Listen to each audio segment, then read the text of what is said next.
In the name of the Father, and of the Son, and of the Holy Spirit. Amen. Peace be with you. And with your spirit. As we prepare for the World Meeting of Families and Pope Francis's presence among us, I would like to welcome Luis Cardinal Tagle, his beautiful parents, Brother Manuel, and his cousins to the Diocese of Allentown and St. Anne's Parish. As you have read, as you have seen on the news, Cardinal Tagle is a beautiful global collaborator with the ministry of the Vicar of Christ, Pope Francis. Pope Francis once said that mercy is the beating heart of the gospel, and mercy is the beating heart of Cardinal Tagle's ministry, and we are so grateful for it, and we welcome him to this afternoon. Thank you. Thank you, Bishop. Thank you.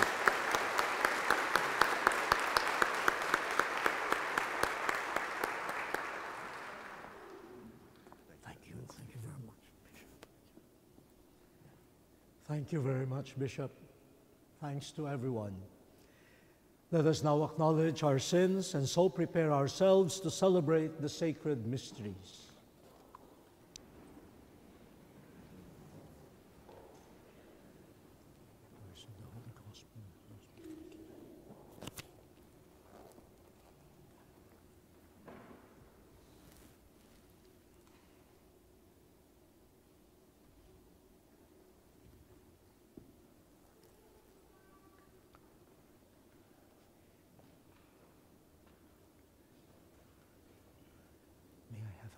Of the three readings, the lectionary is there.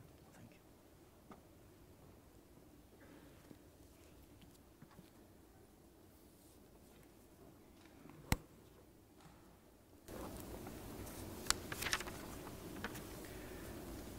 My dear brothers and sisters in Christ, let us give thanks to the Lord for gathering us as one community of faith, as one family of faith, to celebrate the victory of Jesus over sin and death. This is the significance of the Sunday Eucharist. We are renewed by Jesus' resurrection, and as a people receiving His Word, His Spirit, and the grace of the sacrament, hopefully we would become also an Easter people, where God will triumph over sin and death. I bring you warm greetings from the Philippines. It is much warmer there. I mean the climate. And I thank once again our dear Bishop John for his warm welcome. I thank all of you, the parish community of St. Anne, our pastor, Father Anthony, is it right? Yes. And Father Robert of the Barnabites, and all of you, thank you for being here. The readings for today teach us about true greatness in the kingdom of God. What does it mean to be great?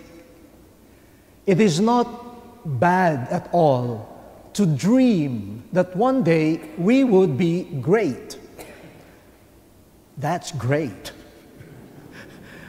I guess the parents who are here, the grandparents, you are working hard so that your children, your grandchildren will turn out to be good people and hopefully great citizens of the country and of the church. But what does it mean to be great in God's kingdom? We need a bit of conversion. We need a change of outlook if we want to attain to greatness in God's kingdom. Last night, LaSalle University, Philadelphia, conferred on me an honorary doctorate in humane letters.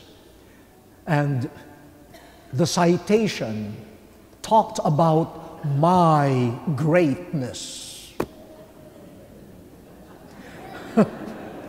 And all the speeches, all the praises, wow, I was telling myself, hey, you are great.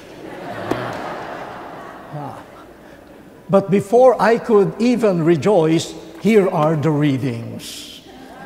What does it mean to be great? A good reminder. In the first reading from the book of Wisdom, we see one form of greatness. The greatness of someone who cannot tolerate the just person. Because of one's power, I can annihilate anyone who is against me. Someone I find obnoxious, someone who goes against my doings, someone who reproaches me because of my transgressions, someone who tells me I am violating the law, that someone, I cannot tolerate that person. I will show him or her I am greater than him or her. I will have him arrested. I will torture him or her. And I will put him or her to the test. Let us see whether God will come to his rescue. In the end, I will be proven great. We are familiar with this type of greatness. The greatness of those who bully other people. They make their importance felt. And as they do so, they step on the dignity of others. And they count it as greatness. The more people I subdue, the greater I become. But that's not the way of greatness according to the book of Wisdom. In the second reading from the letter of St. James, we see how this false sense of greatness operates. One fruit of that mistaken form of greatness is fighting, killing, wars, battles. Wherever a battle or a war exists, chances are people are trying to compete with each other, and they're trying to prove, I am greater than you. We are greater than you. It's really a battle over greatness. But according to St. James, it begins in the human heart. The battles out there are a reflection of the human heart. And those wars and battles are decided from the heart. And what type of heart? A heart filled with jealousy, selfish ambition, disorder, foul practice. That is the worldly type of wisdom regarding greatness. Whereas wisdom from above makes you great because you are gentle, patient, peaceable, merciful. You don't have any insincerity. You are righteous, and your fruit is peace rather than war.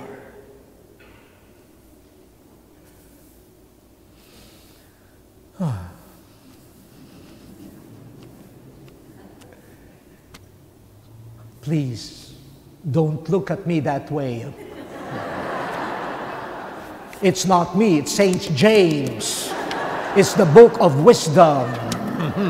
Don't blame me. Of course, we are familiar with the worldly ways of greatness.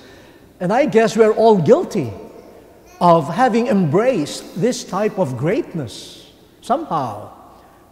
Jealousy, envy. We look at somebody and say, oh, how come? his hair looks better than my hair. And the war starts already.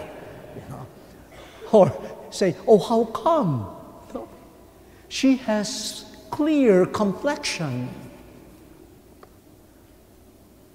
I have applied all medical procedures and nothing has worked. And then the war begins. Greatness. The greatness of the world that brings about folly, fighting, disturbance, and conflict. But all of this begins with passions from within. That's why it is good to hear from Jesus in the gospel. After his own prediction of his suffering, the Son of Man who will be handed over to others, who will kill him, and after 3 days he will rise again. This vision of the Messiah, who is not great in terms of politics, in terms of ideology, in terms of worldly powers.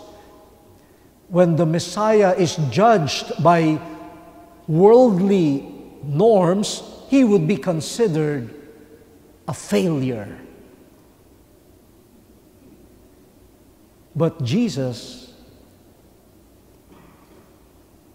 after telling to the disciples his fate, discovers that the disciples have not fully understood the lesson of greatness that he is offering to those who want to follow him. They were discussing who among them was the greatest. After this lesson on humility and everything, you have your students discussing about greatness. Now, I am a teacher, and I can understand the frustration of Jesus. Now, you teach well, at least you think you're teaching well, you perspire, you lose your voice, and then you read the exam papers, and your self-esteem starts falling apart, as though you have not taught anything. They did not understand. The same with Jesus. But he is patient, and he taught them the lesson again. In God's kingdom, you want to be great, you want to be the first, you should be the last and the servant of all. Greatness is measured in service. Greatness springs from the heart of someone who thinks of himself or herself not as the top, but as the least. And as the least, he or she expects himself or herself to serve the rest, rather than expect others to serve him. But that begins from the heart. What is our self-image? From our self-image comes our expectations of myself and of others. Then, to deepen that, he takes a child. A child. During the time of Jesus, the child is the symbol of the poor, the helpless, those who depend on God. And he tells them, if you want to be great, you should serve the little children. You serve the least of all. You serve the poor. You serve those who have no one to turn to. So you are the servant of the poorest of the poor. But if you are their servant, you are lower than them. That's what you think of yourself. And when you have reached that level, you are great in the eyes of God. The choice is before us. The path to greatness as dictated by the world, or the path to greatness opened to us by Jesus, His gospel, and His kingdom. We know what we should choose, but all of us know also how difficult it is to choose that. We're all products of our world. We have been influenced by the norms of the world, and we take them for granted as normal. But when we come to church, when we listen to the gospel, we should make a deliberate choice. This will not come by chance. We should choose to be the least and the servant of the least. We should choose now how to be great.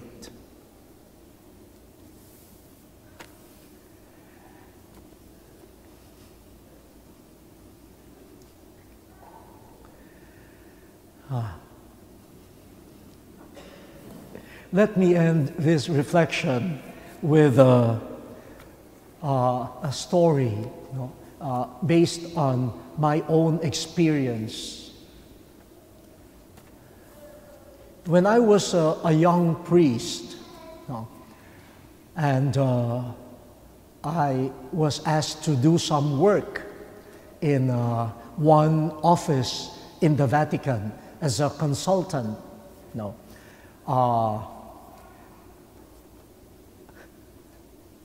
I was really at the bottom of the list, because I was not a resident of Rome.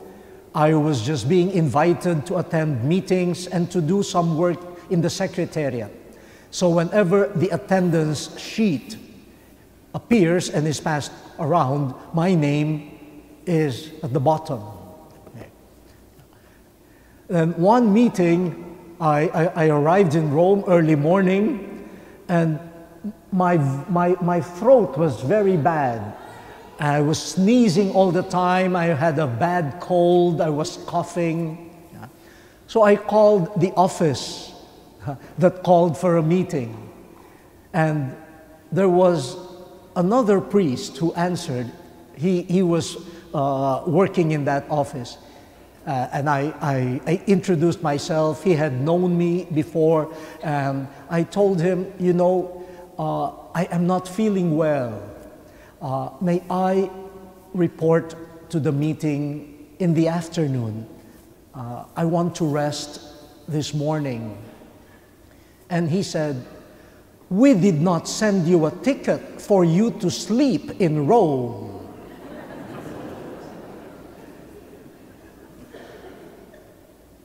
I said, yes, I know that, but I will not sleep the whole day. Let me rest in the morning, and I will report in the afternoon. I said, no, we need you here. I said, okay. So I reported to the meeting, and all throughout the meeting I was sneezing, and there, the Cardinal who was presiding noticed it and said, Father Tagle, you don't look well. I said, well, I'm not feeling well, but I'm okay. He said, no, you should not have reported to the meeting. And he was saying this in full view and full hearing of the priest who forbade me from sleeping. And he said, you should have rested. I said, when did you arrive? This morning. Oh, you should have rested. Take the whole day off. And then the Cardinal turned to this priest and said, Father, why don't you drive Father Tagle to the clinic? Why don't you drive him to the clinic and buy medicines? And so I was just smiling inside the car. I said, now, you see,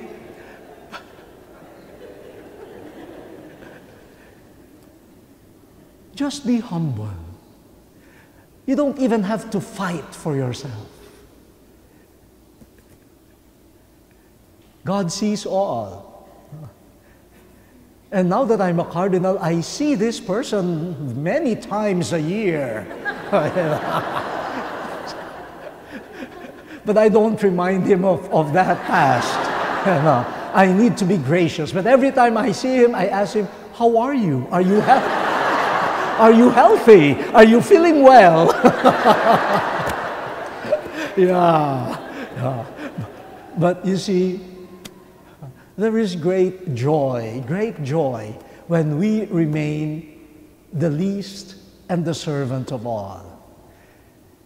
You don't fight with anyone, and the fruit is peace. That's shalom. That's the kingdom. How we wish that everyone who follows Jesus would be great, because everyone would serve humbly and turn to the least, the lost, the abandoned, and the poor, and think of themselves as the servants of the little ones of God. Let us pause and reflect on this calling of the readings for this Sunday.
Jesus.